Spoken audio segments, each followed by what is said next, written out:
Every time you serve meals, you'll be completing a daily meal count form. Let's take a closer look at what you need to do to complete a perfect daily meal count form every time. The top section of this form should be completed before your serving time begins. For site name, make sure you write the name you signed up with. If you are unsure, call your sponsor and clarify. The meal types here are breakfast, lunch, snack, and supper. Each meal requires a separate daily meal count form, so only circle one of these. The supervisor's name is your name.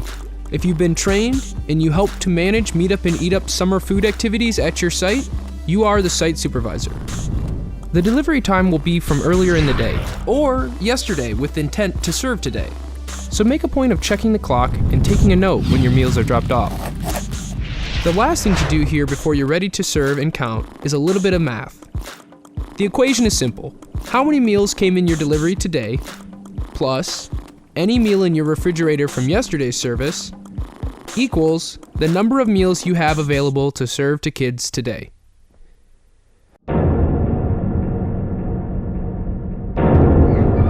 Here come the kids!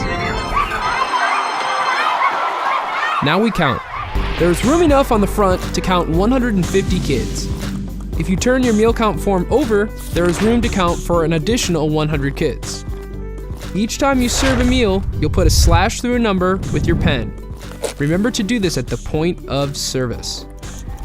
After your mealtime has concluded, you'll move on to the final section of the form. You'll see there is a category for second meals served to children, meals served to program adults, and meals served to non-program adults. Program adults are any staff or volunteers that work directly with the meal service for your program.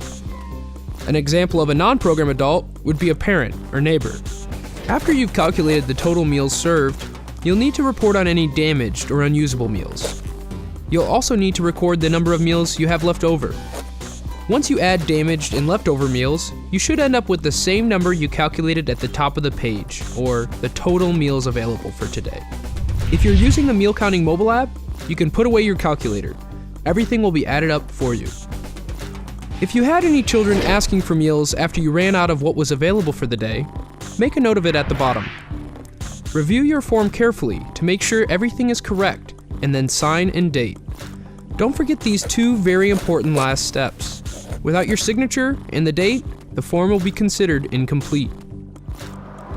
If you go on a field trip and want to take your meals with you, make sure to let your sponsor know the date and any other details as soon as you can. You need to let them know at least 3 days in advance. The meal count form for a field trip is a little bit different than the normal daily meal count form. On the back of the form, you'll see a space to report the components of the meal and some general questions about your trip. Remember that even on a field trip, you need trained staff to count meals at the point of service. At the end of each meal service, you need to transfer the number of meals delivered and number of first meals served over to the record of first meals served. Any official visitors that come by to check on your site will reference this form to see how many meals you usually serve. Wait, official visitor? Who could this official visitor be? No, not like that. More like this.